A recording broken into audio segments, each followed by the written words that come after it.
సతీమణి జ్ఞానేశ్వర్తో కలిసి ఓటు హక్కును వినియోగించుకున్న యార్లగడ్డ పట్టభద్రుల ప్రతి ఒక్కరూ ఓటు హక్కును వినియోగించుకోవాలని ప్రజాస్వామ్యం ఇచ్చిన హక్కు ఓటు అనే ఆయుధాన్ని వినియోగించుకోవాలి. ఓటు అనేది బాధ్యత. సాయంత్రం వరకు 4 గంటల వరకు జరిగే పోలింగ్లో ఓటు అర్హత ఉన్న ప్రతి ఒక్కరూ పాల్గొనాలి. ఓటింగ్ శాతం ఎక్కువగా వచ్చేలా ప్రతి ఒక్కరు బాధ్యతతో పనిచేయాలి. యార్లగడ్డ అన్నారు.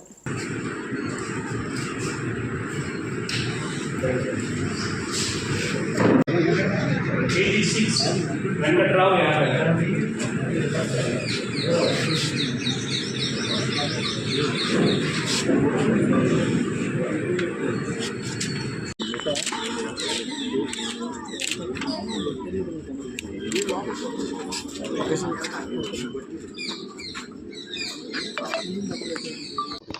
ఈరోజు ఉమ్మడి కృష్ణా గుంటూరు జిల్లాల గ్రాడ్యుయేట్ అభ్యర్థిగా పోటీ చేస్తున్న ఆలపాటి రాజేంద్ర ప్రసాద్ గారికి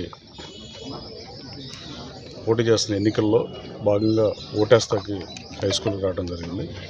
ఓటింగ్ సరళి బాగానే ఉంది. దాదాపు ఒక 20% కొన్ని బూతుల్లో అయింది, 13% కొన్ని బూతుల్లో అయిన పరిస్థితి.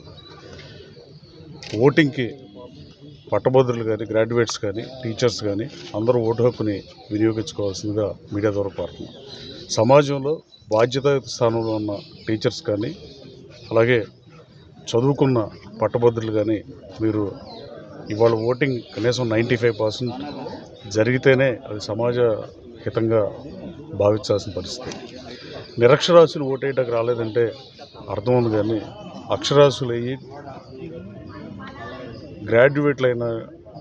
గ్రాడ్యుయేట్స్ కానీ, టీచర్స్ కానీ వీళ్ళు ఓటింగ్కి రావాల్సిందిగా మీ ద్వారా అప్పీల్ చేస్తున్నా.